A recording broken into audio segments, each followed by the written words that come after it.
Hello friends, welcome back to my channel. आज मैं बात करने वाली हूँ हाल ही में रिलीज हुई movie Spiderman brand new day के बारे में।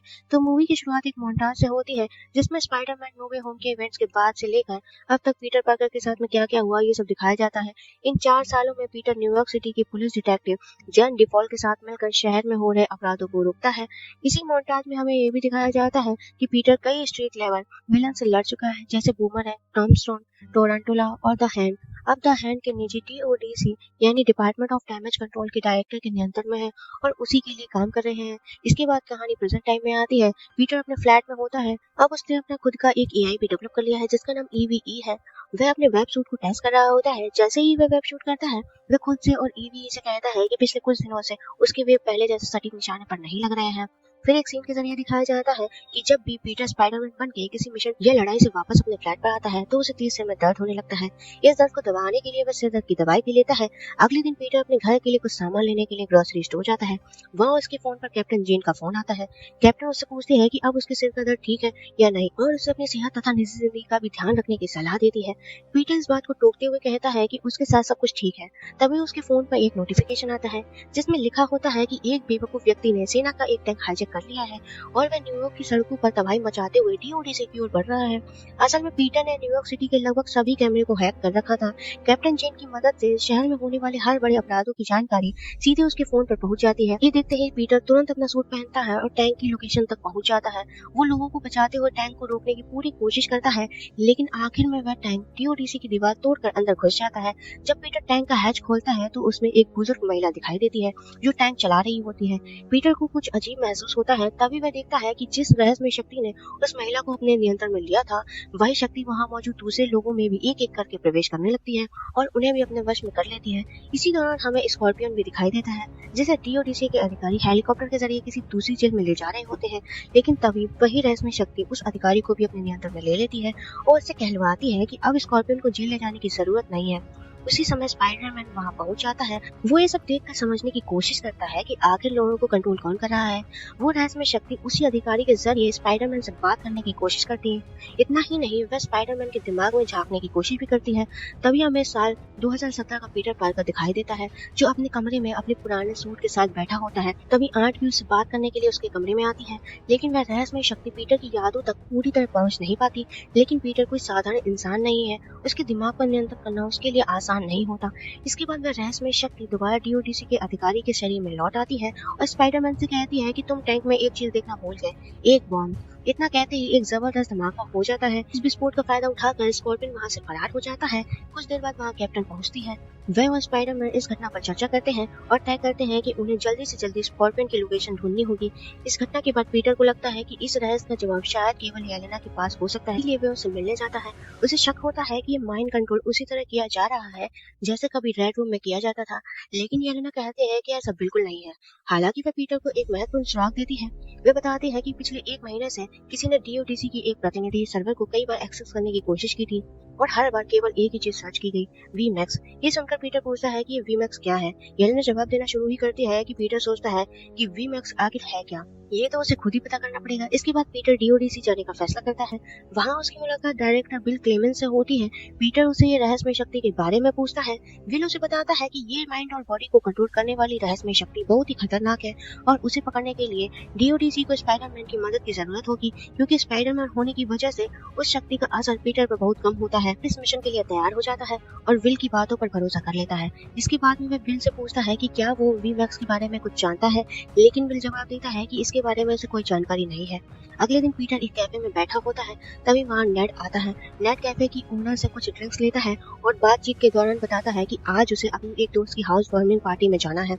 पीटर तुरंत समझ जाता है कि ये पार्टी एमजे के घर होने वाली है, इसीलिए वो चुपचाप नेड का पीछा करते हुए एमजे के घर पहुंच जाता है। कई सालों बाद पीटर और एमजे आमने सामने मिलते हैं।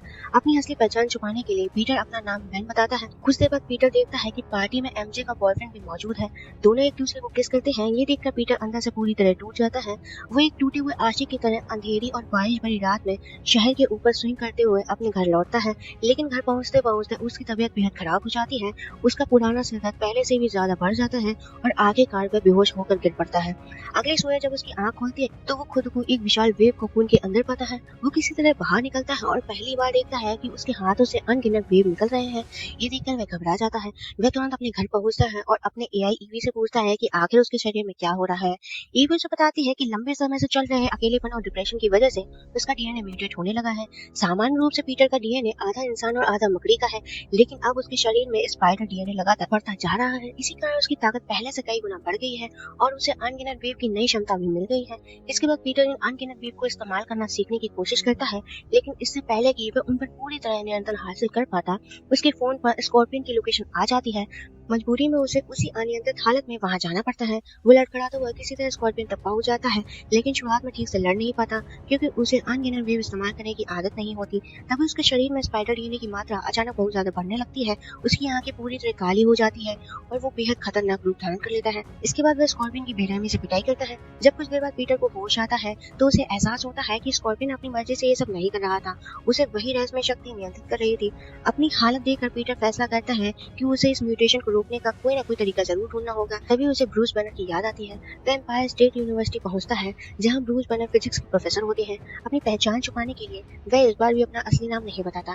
बैनर से सलाह लेने के बाद पीटर फैसला करता है कि वह एक यूनिवर्सल इनहैबिटल चिप बनाएगा जो किसी भी ऐसे जीव के डीएनए को स्थिर कर सके जिसका म्यूटेशन नियंत्रण से बाहर हो चुका है।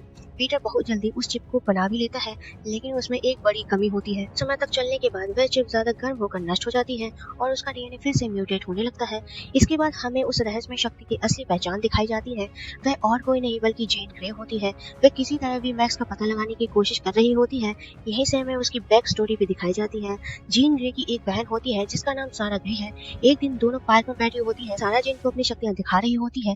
वह अपने माइंड कंट्रोल और बॉडी कंट्रोल की ताकत का इस्तेमाल करके लोगों को नियंत्रित कर रही है, लेकिन शायद डीओडीसी को उसकी भनक लग जाती है। इसी वजह से वहां उनके अधिकारी पहुंच जाते हैं।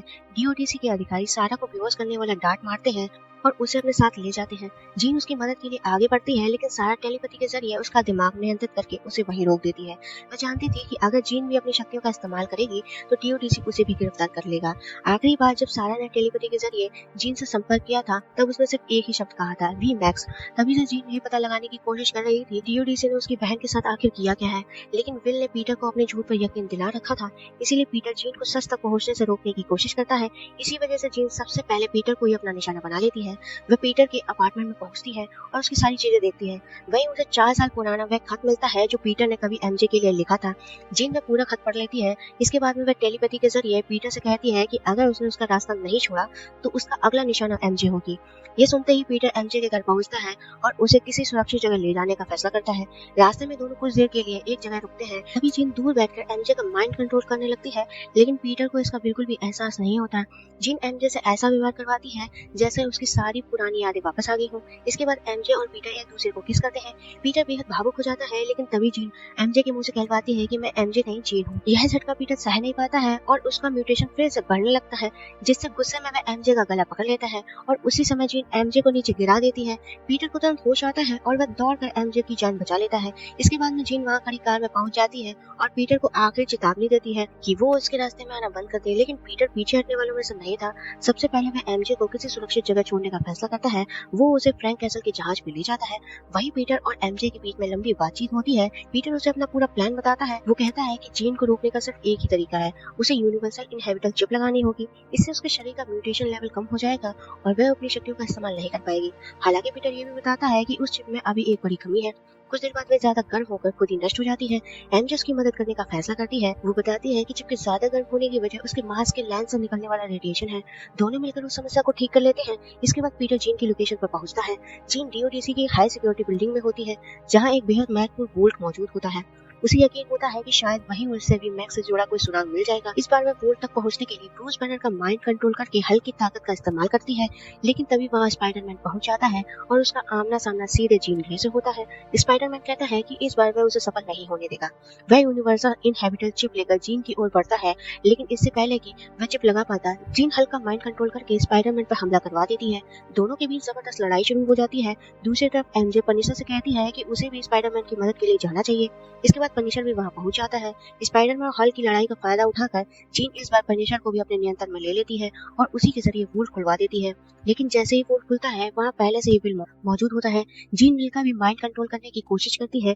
इसी बीच हल्क शांत हो जाता है और स्पाइडरमैन तुरंत मौका देकर जीन पर यूनिवर्सल इनहेबिटल चिप लगा देता है। चिप लगाते ही जीन की सारी शक्तियां खत्म हो जाती हैं। उसी समय विल जीन को एक बेहोशी वाला डॉट मार देता है। बेहोश होने से पहले जीन सिर्फ एक नाम लेती है, सारा। यही पहली बार पीटर को महसूस होता है कि शायद जीन असली अपराधी नहीं है। उसे शक होने लगता है कि वह निर्दोष हो सकती है। अब पीटर ये जानना चाहता था कि आखिर सारा कौन है। वह विल से पूछती है कि जब जीन ने उसका माइंड कंट्रोल किया था तब उसने उसके दिमाग में क्या देखा था। लेकिन वह झूठ बोल देता है। वो कहता है कि जीन सिर्फ सारा नाम की किसी लड़की को ढूंढ रही थी। इसके बाद विल जीन को डीओडीसी की जेल में ले जाता है। दूसरी तरफ पीटर वापस पनिशर के जहाज पर एमजे से मिलने पहुंचता है, लेकिन वहां पहुंचकर उसे पता चलता है कि एमजे उसका 4 साल पुराना लेटर पढ़ चुकी है। एमजे पीटर से बेहद नाराज होती है। वो पूछती है कि उसने इतने सालों तक उससे ये सच क्यों छुपाया। साथ ही वो ये भी कहती है कि उसे अब पीटर के लिए वैसी भावनाएं महसूस नहीं होती। ना तो उससे प्यार है और ना ही उसके बीच पहले जैसा कोई रिश्ता बचा है। फिर भी वह इतना जरूर कहती है कि पीटर को उसे सच्चाई पहले ही बता देनी चाहिए थी। एमजे कहती है कि कम से कम उसे ये जानने का हक तो है कि आखिर पीटर पार्कर है कौन। ये सुनकर पीटर अपना मास्क उतार देता है और पहली बार एमजे के सामने अपनी असली पहचान बता देता है। इसके बाद एमजे उससे कहती है कि वो उसे उसके घर छोड़ दे। जब पीटर उसे घर छोड़ने पहुंचता है तो एमजे उसे अंदर आने के लिए कहती है। वो ये भी कहती है कि वो चाहे तो नेट से भी मिल सकता है। पीटर अंदर आने के लिए तैयार हो जाता है। हालांकि वह अपना स्पाइडरमैन सूट पहने रहता है ताकि नेट के सामने उसकी सच्चाई ना आ जाए। वहीं पीटर एमजे से कहता है कि जब जीन ग्रे ने उसका माइंड कंट्रोल किया था उसी दौरान उसने उसको किस किया था। इस बात के लिए वो उससे माफी मांगता है क्योंकि उस समय उसको पता नहीं था कि एमजे जीन के कंट्रोल में है। एमजे कहती है कि कोई बात नहीं, लेकिन वह ये भी बताता है कि जब जीन ग्रे ने उसको कंट्रोल किया था तब क्या क्या हुआ। उसे कुछ भी याद नहीं होता है। ये सुनकर पीटर गहरी सोच में पड़ जाता है। उसे याद आता है कि जब जीन ग्रे ने स्कॉर्पियन को कंट्रोल में किया था तब उसे भी बाद में कुछ याद नहीं था। अब एमजे भी यही कह रही थी कि उसे भी कंट्रोल के दौरान हुई कोई भी बात याद नहीं है। तो फिर विल को ये कैसे याद था कि जीन ने उसके दिमाग में जाकर सारा नाम की लड़की की खोज की थी। यही पीटर को एहसास होता है कि विल उसे बहुत बड़ा सच छुपा रहा है और शायद जीन वास्तव में निर्दोष है। सच्चाई जानने के लिए वह तुरंत डीओडीसी पहुंचता है जहाँ जीन को कैद करके रखा गया था। विल ने जीन को एक हाईटेक चैम्बर में बंद करके रखा था। अब वह उस पर कई तरह के परीक्षण करने वाला था। उसका मकसद ये पता लगाना था कि जीन की शक्तियों का असली स्रोत क्या है। वो चाहता था कि अगर जीन की ब्रेन एक्टिविटी को दोबारा बनाया जा सकता है तो शायद उसकी शक्तियों को भी हासिल किया जा सकता है। जब जीन पर ये क्रूर प्रयोग किए जा रहे होते हैं तभी उसकी नजर चैम्बर के ऊपर 2 शब्दों पर पड़ती है, वी मैक्स। उन्हें देखते ही उसे समझ आ जाता है कि उसकी बहन सारा को भी इसी चैम्बर में लाकर इसी तरह यातनाएं दी गई थी। मरने से पहले सारा ने आखिरी बार ये सब देखे थे। जब जीन को ये पता चलता है कि विल ने ही उसकी बहन को मरवा दिया था तो उसका गुस्सा चरम पर पहुंच जाता है। उसी पल उसकी शक्तियां पहले से भी ज्यादा बढ़ जाती है। जहां पहले वो केवल लगभग 35 फीट के दायरे में लोगों को नियंत्रित कर सकती थी, अब उसकी शक्तियों की सीमा बढ़कर लगभग 1 किलोमीटर तक पहुंच जाती है। वो चैम्बर को तोड़कर बाहर निकल आती है और विल को कुर्सी से बांधकर उसी तरह यातनाएं देने लगती है जैसे उसने उसके साथ में किया था। जब जिनके मन में पीटर के लिए भी गुस्सा आ जाता है क्योंकि उसी की वजह से वो डीओडीसी के हाथ लगी थी। खुदा हैंड के सभी निंजाओं का माइंड कंट्रोल करके पीटर पर हमला करवा देती है। निंजा पीटर के दोनों वेब शूटर्स को तोड़ देते हैं और उसे बेहोशी में भी पीटते हैं। जीन उसे अपनी बात समझाने का एक मौका भी नहीं देती है। पीटर की हालत बेहद खराब हो जाती है। तभी वह अपनी इनहेबिटल चिप सक्रिय कर देता है। उसके असर से उसका स्पाइडर डीएनए तेजी से बढ़ने लगता है और उसकी आंखें पूरी तरह काली हो जाती हैं। लेकिन इस बार कुछ अलग होता है। कुछ ही पलों बाद उसकी आंखें सामान्य हो जाती हैं। इसका मतलब था कि आखिर पीटर ने अपने म्यूटेशन पर पूरी तरह नियंत्रण पा लिया था। इसके बाद में वो अपने ऑर्गेनिक वेब का इस्तेमाल करके द हैंड के सभी निंजाओं को काबू में कर लेता है और गेट तोड़कर सीधे जीन और विल के सामने पहुंच जाता है। अब जीन की शक्तियां पहले से कहीं ज्यादा बढ़ चुकी होती हैं। इस बार वह आखिरकार पीटर की उन यादों तक पहुंच जाती है जिन्हें वो पहले कभी नहीं देख पाई थी। उसे एक पुरानी याद दिखाई देती है जब आंट पीटर के पास में बैठकर उसे समझा रही होती है कि वो बाकी लोगों से अलग है।